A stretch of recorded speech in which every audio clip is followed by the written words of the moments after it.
Time's up. So we move to the last speaker, Dr. Guo from Taiwan. So,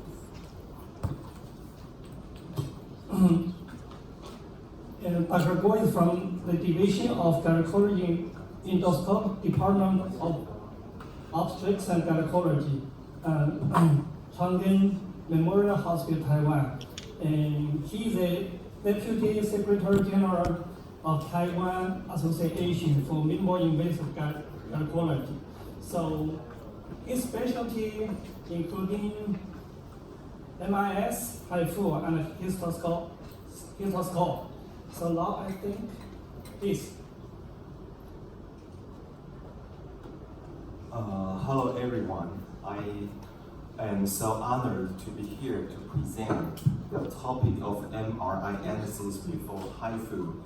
And I'd like to do my first slide to do acknowledgement to so many people. Dr. Professor Wang here, he just talking about HIFU history to me, and we shared a beautiful afternoon. And Dr. Deng to teach me how to do HIFU. My good friend Fu Xiao, and so many people, especially I want to thank Taiwan distributor Yangde Gongsi to help us, and our chief, Dr. Zheng, and all the tutor in the seats, because 像冉峰医师啊、许瑞丹医师啊，都是在台湾教导我们的医师。I'm just a beginner, and I'm also going through the roots, like Dr. Felix Wang said, it's from MIS to HIFU, non-invasive surgery. My topic today has three parts. The first one is MRI theory. We're talking about the basic, and then we go to the MRI view for benign picture and the MRI view for sarcoma picture. MRI theory is very boring, and the theory is difficult but easy to memorize. So we have a lot of atoms in our body. So if we give our body a magnetic field in the same direction, so all the atoms got universal, unique directions. But if we release the magnetic field, the atoms' direction got randomized. So all the signals come out in this part. So what I mean is everything is come out from this part. We will get four main weighted image. The first one is T2. T2 image like here, there is a sentence are easy to memorize. Woman wants skin to be full of water and shiny. So woman, skin, water, shiny. So that means water is shiny and the skin is shiny, and this is a woman with a big mass, right? So it's difficult to know the theory of T2, but easy to memorize what's the image. And there is another image called T1, weighted image. T1 weighted image, if we make the fat gut reduction image, all the image is black. But this image is T1 contrast. We add contrast to check the neovascular. So we can check the neovascular hypervascularity. So we can know there is evidence of invasion. We can diagnose cancer by T1 contrast. And there is another image, like a bizarre picture. Usually we can memorize this DWI, right? But some picture like this is ADC. The theory of that is difficult to know, but it's easy to know it's easy to memorize if the cell has higher cellularity. The DWI have hyper intense image. This is the cancer case. This is the invasion part. So it's got DWI higher intense image.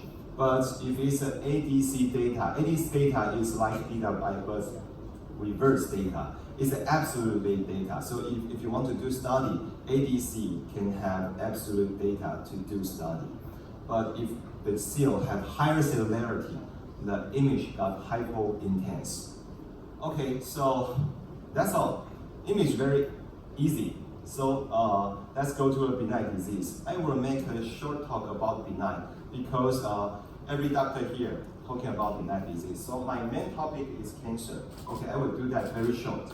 MRI for benign condition. in my opinion, is this: diagnosis, anatomy, bowel safety, nerve safety, and you can consult patient because you know where's the nerve. So whether she got discomfort during HIFU treatment and outcome, and whether you need to do pre-treatment. So let's check the first letter, D-A-B-N-O-T.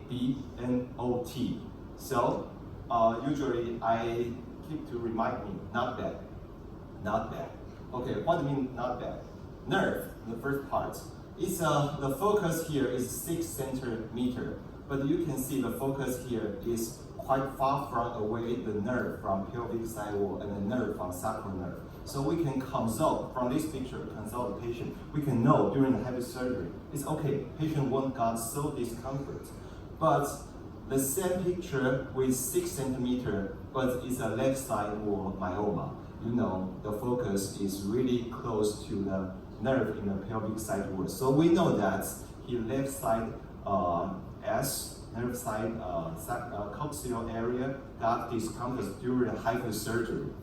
And for this case, 12 centimeters focus. We know that focus, we can reach that. So we can do the treatment, but during the surgery, the patient got more discomfort. We can know that before because we have MRI. And NO, that's O, outcome. So because the HIFU chunking study, we know that we can define the myoma lesion to have 5 intense: hypo-intense, iso-intense, hyper-intense with some homogeneous or non-homogeneous condition, and we can know the result. And if we got NPV ratio more than 70 to 90%, we know that's the outcome. We can consult with the patient by the MRI image. In my data, 3 months, 6 months, 1 year, the tumor shrinkage rate will tilt to the 70% volume, 40% volume, 30% volume, and to the end of the 2 year, 2nd year, and the 3rd year is 20% and 10%. This data is from Dr. Zhong Li. She just presented this data in Taiwan. And we know we can check the paper, but usually I consult patient by image and tell them the outcome. Okay, so that's next one is T, pre-treatment. Because believe it or not, in Taiwan, every patient comes to HIFU consulting with very big myoma size, usually 10 centimeter, usually more than 8 centimeter. This case is 9 centimeters myoma, and I give her 2 months GnRH agonist and shrinkage to 5. But you know, there is a formula. 3 years later, maybe goes to 10% volume. So from 9 centimeter, the patient will have 4 to 5 centimeter in the end of the 3rd year. But this case, maybe 3 years later, 1 to 2 centimeters. So if you do pre-treatment, it's got more perfect for patient if they don't want to see the tumor have big size. Okay, next one is B. So you can see bowel is here, so it's a danger case. Bowel is there, it's a safety case. So we can know whether we can reach the focus into the myoma or not. Anatomy. For this case, myoma is so big and so many. We know that if we do surgery, HIFU, maybe it's costs 3 hours, 4 hours, or it's take a long time. It's very difficult. And most important is the acoustic pathway will include umbilicus. We need to worry about umbilicus damage. For the myoma close to cervical, we need to worry about the acoustic pathway past the pubic bone. So we can know the anatomy and we can consult with the patient. And then finally is diagnosis. The most important is to diagnosis, rule the uterine sarcoma out. What's uterine sarcoma? Let's go back to the test group. There are 3 origins of mesenchymal tumor. The first origin is smooth muscle tumor. Malignant form is leiomyosarcoma.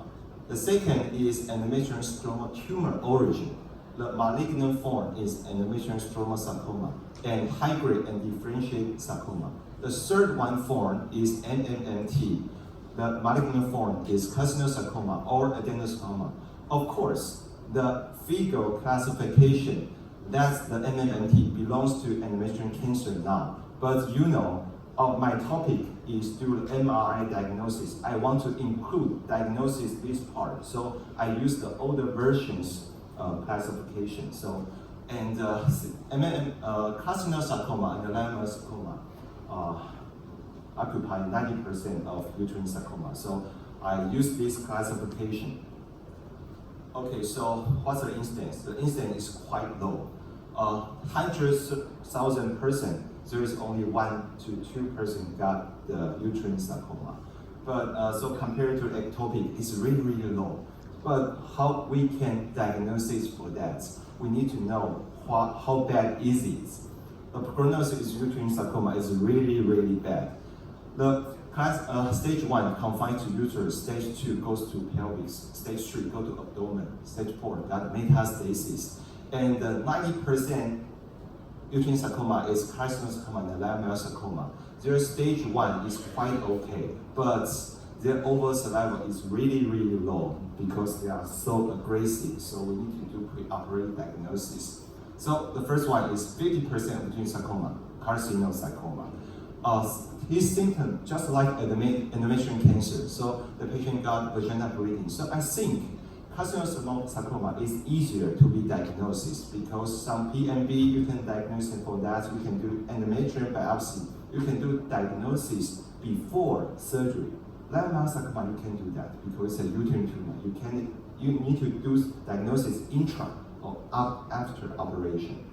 Okay, so the patient got this symptom, so you can do early diagnosis. So typical image is a very big bulky tumor occupy all the endometrial cavity and the deviate prolapse through the endocervical canal. So, but all kind of uterine cancer, how can you do diagnosis by MRI? All has this factor. Image of invasion. T2, T1, you just need to memorize heterogeneous. And T1 contrast is very important because contrast, you can know neovessel, you can know irregular border.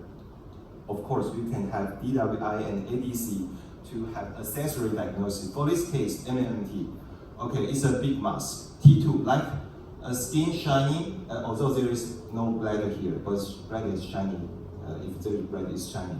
Okay, so it's a heterogeneous tumor in T2, right? But if you go to T2 contrast, you can know that there is evidence of invasion. The border here is irregular and a blur.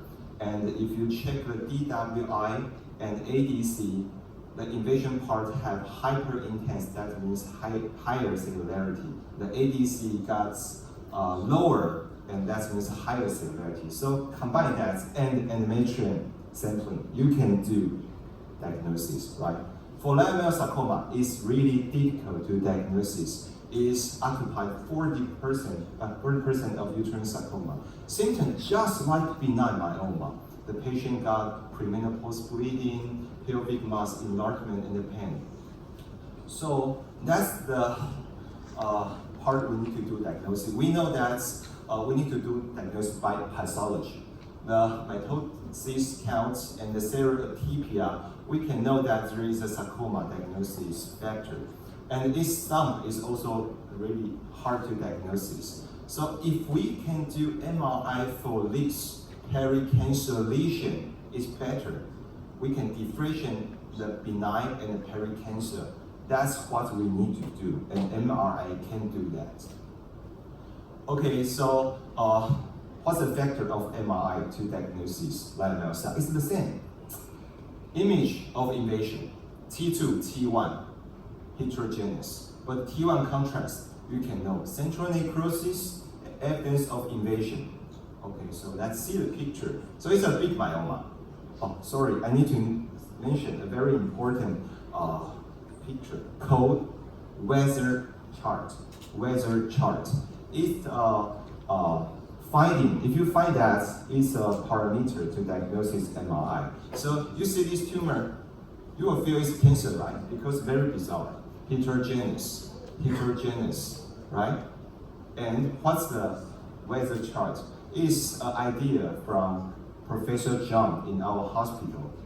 Professor Zhang, he figured out that the weather chart is really like the bizarre image pattern of the leiomyosarcoma. So if you see a picture like weather chart, you need to caution about that. Okay, so if you go to the T1, all black. But, so you think maybe it's benign, but if you do the contrast, you find the real cell is in the peripheral side, central is necrosis, and there are some evidence of invasion. And the DWI and ADC also find is hypercellularity. That's the first image I'm talking about, the woman with a big mass, heterogeneous. And you feel that with the chart? With the chart? Okay, so maybe you don't need to worry about that. Only thing you need to worry is a range MRI, and that's radiologists to worry about that. So let's keep going on. So it's a DWI ADC. So I need to say that late sarcoma could be an easy to be diagnosis by image, but everything is but. How about early sarcoma? How about early sarcoma? Everyone is worried about early sarcoma. For this case, a patient comes to your clinic and you do grayscale ultrasound and you find that, do you have some problem? Central necrosis, right? Central necrosis and a bizarre picture. Will you arrange MRI? According to the symptom, if it's got rapid growth and maybe you check LDH, it's got higher, and you got this picture, I think you should arrange MRI, and that's made the radiologist to have troubles to diagnosis. You don't need to worry about that. But how about this?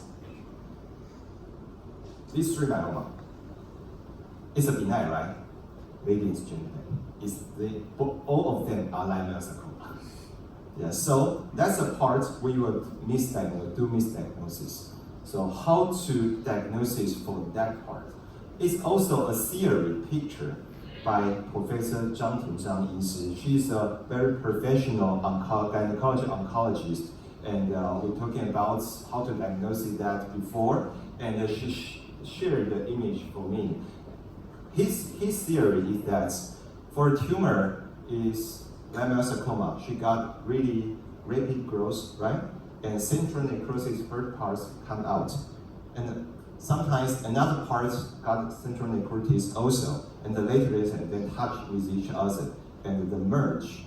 And the biggest one got some fluid and some tissue, bizarre tissue. So some weather cloud, it's like a spiral cloud. So the weather chart pattern got come out and then merged together. So they have this kind of picture. So weather chart appearance is not only for MRI. You can also feel that in ultrasound. And I need to introduce a term. Everybody should know the term is unexpected uterine sarcoma. So uterine sarcoma you don't need to worry about. But you need to worry about is unexpected uterine sarcoma. That's a patient will sue you, right? So the famous event for unexpected uterine sarcoma is MRI. The surgery is in 2013, and FDA forbidden hormone restoration in 2014, and she died in 2017. So the event is just unexpected liposarcoma plus power lacerator, right? So so what's the instance of unexpected uterine sarcoma? According to FDA in 2014, because MRI, they calculate the instance. The rate of unexpected uterine sarcoma is 1 per 352. It's around 3 per 1,000. So usually I will consult patient, okay, you do a surgery. Maybe I suppose it's benign, but finally it's come out to be cancer. The rate is around 2 to 3 per 1,000. So that's the number I memorized. But that's really high. Because I have one experience with our Taiwan association, goes to Japan, and we have some young doctor intersection conference. So it's unpublished data that they present at the conference. The FDA in 2014 published data of an expected uterine sarcoma is 0.2%, right? But what's the Japanese data? Is 0.067%. So it's 1 in 1,681.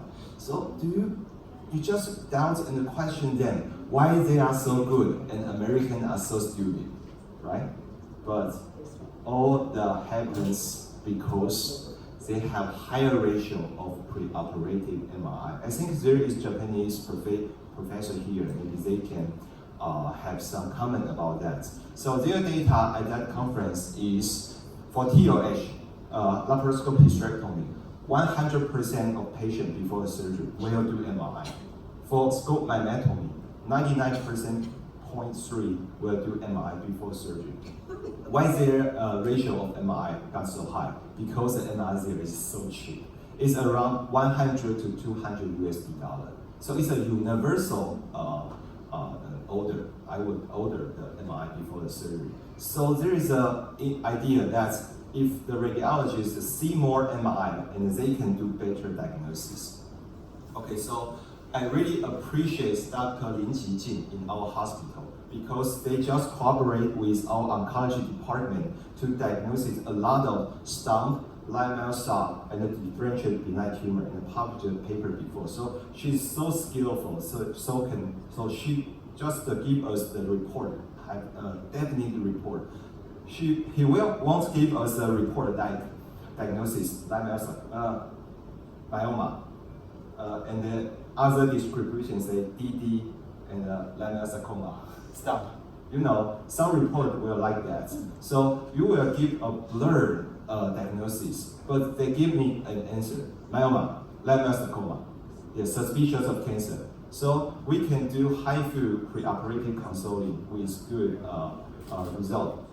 Okay, so that's his data. The data is MRI contrast MRI have the sensitivity specific positive predictive rate in MTV is around 88%, 96%, 88%, MPV rate 96%. The most important is MPV rate because MPV rate for MRI to diagnose the linear cell is so high.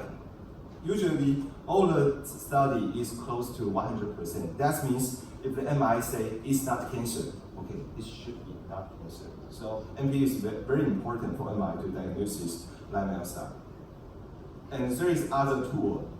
There is a famous study in 2002. A doctor used MRI and LDH to compare pure MRI and contrast MRI and LDH plus contrast MRI to diagnose linear cell. And they find that LDH plus contrast MRI have 100% positive predictive rate. But I think the most important result is all the MRI have MPV rate 100% for diagnosis of linear cell. So if the MRI say it's not linear cell, it could be, really should not be linear cell.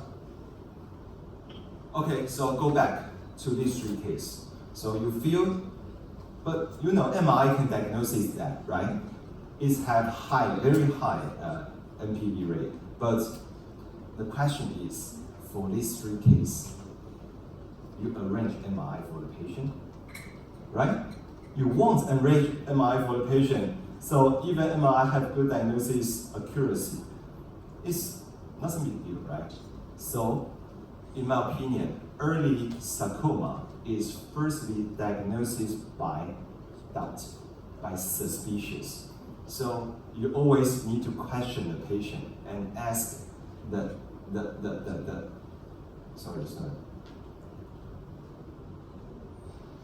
question what? Sorry.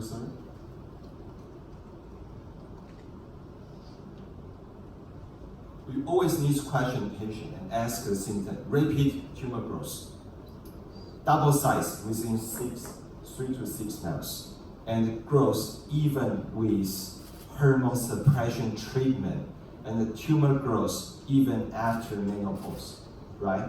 So every case, if the patient got this symptom, I will got doubts and I will arrange MRI. Even our insurance is very strict. They may reject your order and you need to pay money. But I will write a lot of reason in my chart and to tell them why I need to arrange MRI. Sometimes if the LDH got higher, I have more evidence and I can reach MRI. But now we are HIFU doctors. There is another factor to know whether we have suspicious symptom. Tumor growth even after HIFU. I think it's a very important issue because usually MPD rate of MRI is really high, but it's not always 100%. Maybe it's 99%, 98%. You still have 1 to 2%. The MRI say it's benign, but finally it's come out cancer. So if the tumor even grows after HIFU, you need to worry about that it's cancer. So that's the consolidation of clinical survey for MRI, MIS or NIS. NIS is non-invasive surgery HIFU. So in my clinic, I do CA125, FSH, LDH, gray scale ultrasound in the beginning, right? For suspicious case, I do MRI. And for bleeding case, I do hysteroscope with visualized direct target biopsy in my clinic. And then I got pre-surgical specimen pathology. So if it's cancer, because I do benign case, there are 3 routes, 3 outcomes. I do referral, right? But usually you can detect it's benign or not. Sometimes you got a little bit suspicious, but you can make sure. So you may do surgery with what? Don't do uterine preservation surgery. For suspicious case, don't cut the uterus. Don't make the tumor gut ruptured. Even you got bag maceration in bag, but you know that if you cut the uterus, the tumor come out, the juice come out. So if it's a cancer, finally, 1 week later you got pathology. You got higher local recurrence rate for uterine sarcoma recurrence. So do the hysterectomy and with bag, and please do not injure in the uterus, and you need to send frozen. Just depends on the certain situation. If finally the patient wants non-invasive surgery, please do HIFU and please don't let them go. You need to let them go back to have at least 6 to 1 year serious image post-operative follow-up. So you can follow up the patient. If the tumor got bigger and bigger, you can catch the lamella sarcoma after HIFU. Okay, so finally I goes to the take-home message. So for the benign condition of MRI have not bad factor. You just remind me not bad and consult with the patient. And for the cancer sarcoma diagnosis, we need to detect and expect uterine sarcoma. Thank you, everyone. Thank you. Thank you, Dr. Guo, for your excellent presentation. Is there still any question about the possibility of cancer before treatment, after HIFU or before HIFU? Dr. Lai is not here. I have a question to Dr. Guo. You check FSH for every patient before HIFU? Yeah, I check. It's for determination of there are 2 reasons. Because so many people going to clinical, because we are central hospital, right? So they may visit some hospital and they can fix that and come here. So usually the age of the woman is around 42 to 48, and certain, even the age will reach to 50 and 52. So it's a perimenopausal period. So I check FSH to check whether the patient got higher FSH, and I can do pure medical treatment. I don't need to do surgery.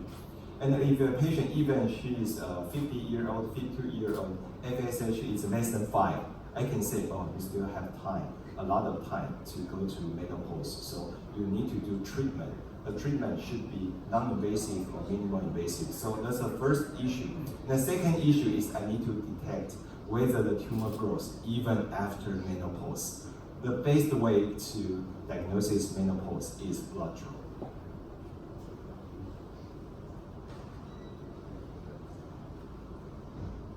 Any other question? Dr. Lian.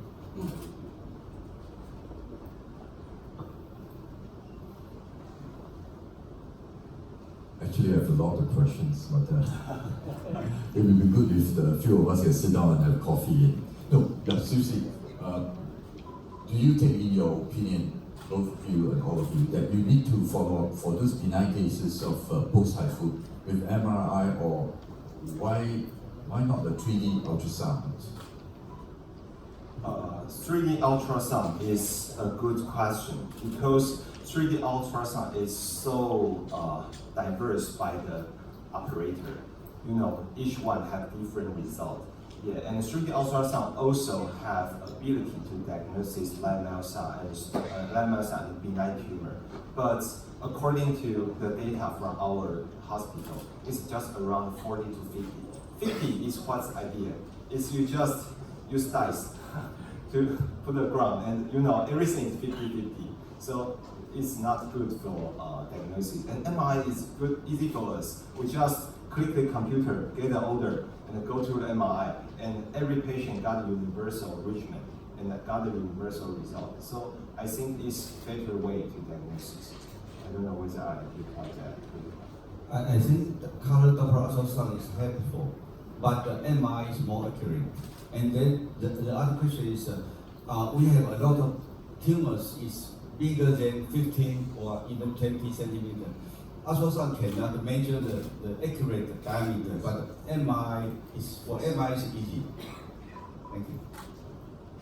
This one, I think I shared with Professor Zhang Yan before that I don't know whether you experience in a few months. I don't do for every case, but in those cases they come back and see me, and sometimes we order the investigation side by gut feeling.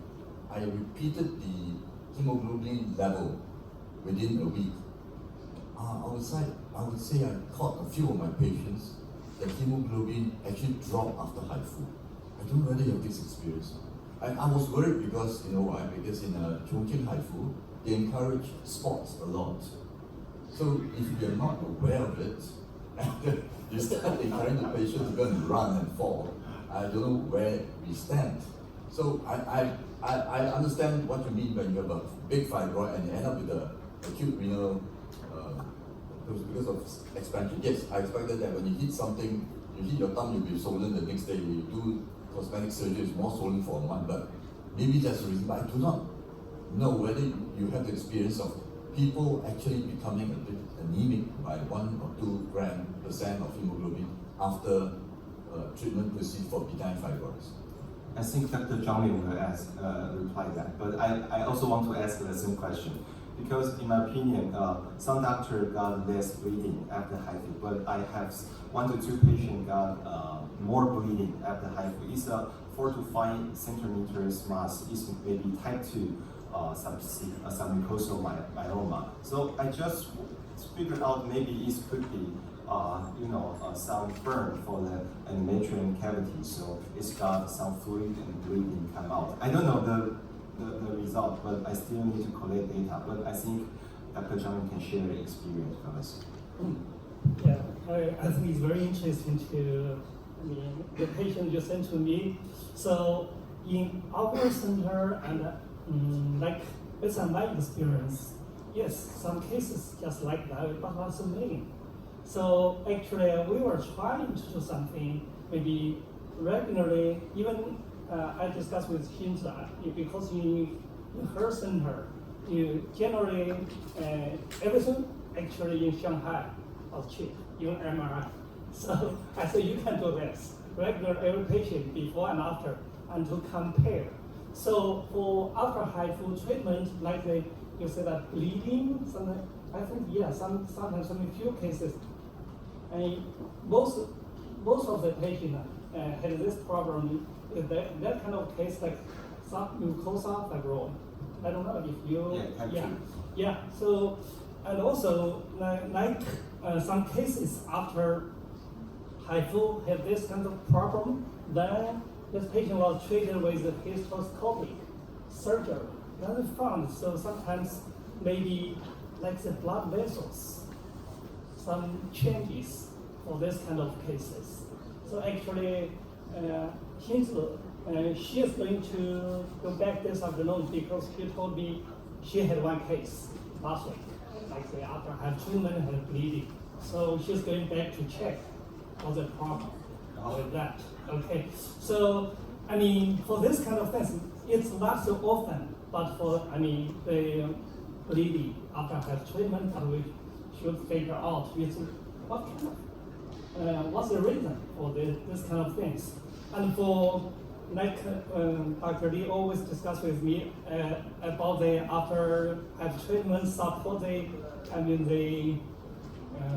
exercise, like they just do walking or something like that. So yeah, we should discuss with Professor Wang about this.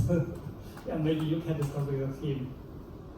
Another question, I think, one of you presented that there's thrombocytopenia after HIFU.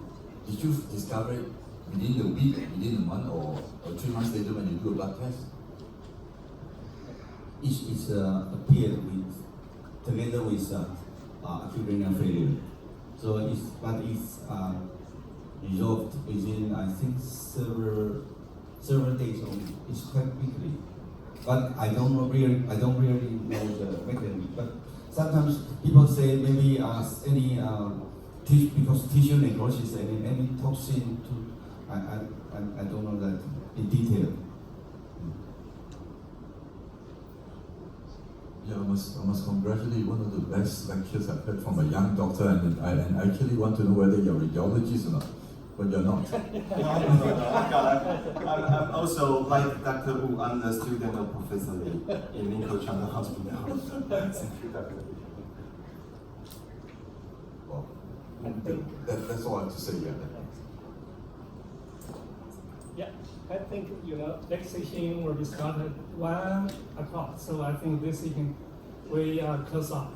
Thank you very much. Thank you for coming.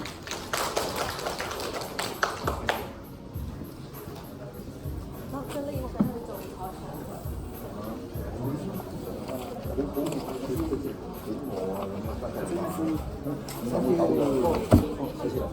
然后这个是佳宇，对的，郑教练，我下午带你到帅哥啊，对，我直接在微信给你联系。这里来啊，对，对，我抽了几次上床，叫我床。